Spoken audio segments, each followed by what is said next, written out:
That's William Shatner, the actor who played Captain James T. Kirk. This is Captain James T. Kirk, commanding the USS Enterprise. Boldly going where no man his age has gone before. His journey into the cosmos is one of the latest in a string of groundbreaking commercial space flights. And liftoff. The private space race is heating up as billionaires like Elon Musk and Jeff Bezos have sent amateur astronauts into space. And with the momentum come new opportunities as well as new challenges for agencies like NASA and for scientists hoping to further unlock the galaxy's secrets. Misty Snupkowski is part of a small group at NASA charged with creating a vibrant commercial spaceflight economy. And so one of the things that we're doing right now to try and see that vision in the fourth decade is to develop brand new commercial LEO destinations with commercial industry. The International Space Station, jointly owned by NASA, the Russian space agency Roscosmos, the Japan Aerospace Exploration Agency, and the Canadian and European space agencies, is facing retirement by 2030. And NASA is looking to the private sector as it searches for a possible replacement. We don't need this huge platform that we have right now in the future, but we will still have other science and research that will still need to be conducted in low Earth orbit. The agency has announced 3 U.S. companies that will receive government funding to further develop private space stations: Blue Origin, Nanoracks, and Northrop Grumman. Canadian astronaut Jeremy Hansen is currently awaiting his first flight assignment. In addition to training for a future space flight, he is also being Capcom, the voice connecting mission control to the astronauts on the ISS. Now, the Canadian Space Agency, we expect, will always be doing research in low Earth orbit, but the model on how we do that could change, could create more opportunities, and could allow us to do more for less money. NASA's Snupkowski says partnering with commercial enterprises on a new space station will also free up funding for more ambitious missions, like sending humans to Mars. We're trying to go deeper into space, and we can give this very well understood environment in low Earth orbit to commercial entities.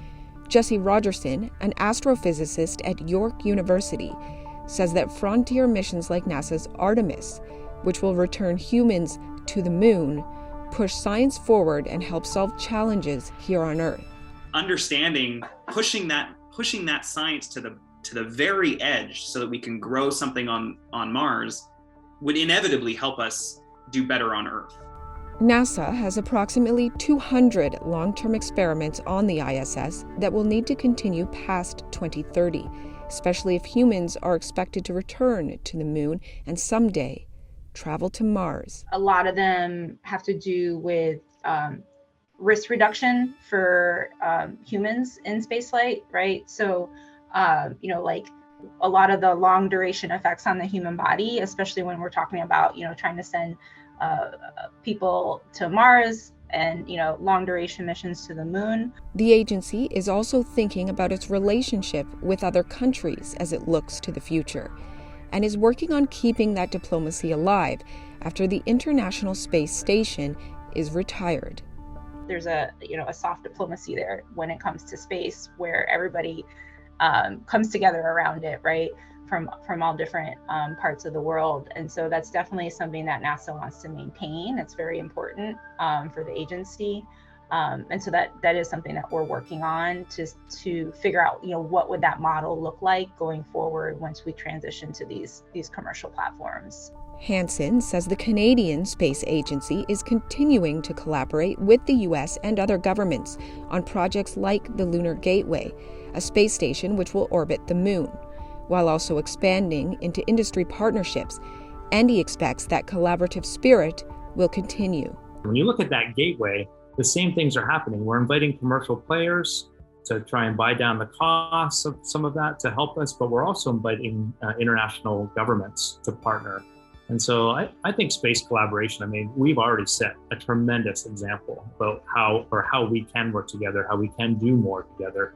I don't think that's going away. The private space race is allowing us to dream bigger about what we hope to accomplish in the cosmos, but it also means a more crowded lower Earth orbit. Space is like oceans, where oceans are international, everybody has access to them. We all recognize that the oceans are incredibly important for us, but every country acts poorly in the ocean. And I worry about what space is going to look like in the exact same way. He's worried about space debris, but also about what an increased number of actors in lower Earth orbit could mean for astronomers like himself trying to conduct research here on Earth. This picture from the Lowell Observatory in Arizona shows reflected light from the Starlink satellites passing overhead. These Starlink satellites have deployed. Images like this have astronomers increasingly troubled about their ability to study the night sky. Rogerson is optimistic about the future of space exploration, but says there is a need for guardrails. How do you hold SpaceX to account as much as you hold Blue Origin and NASA and CSA and all the countries around the world? People should absolutely be asking this question and be talking about how important it is that we carve a path forward for the sustainable use of the space domain. And I believe that comes through collaboration. We continue to collaborate, and we continue to evolve our norms in space, but we also continue to evolve our technology so that we won't have to create as much space debris in the future to do and provide the same services.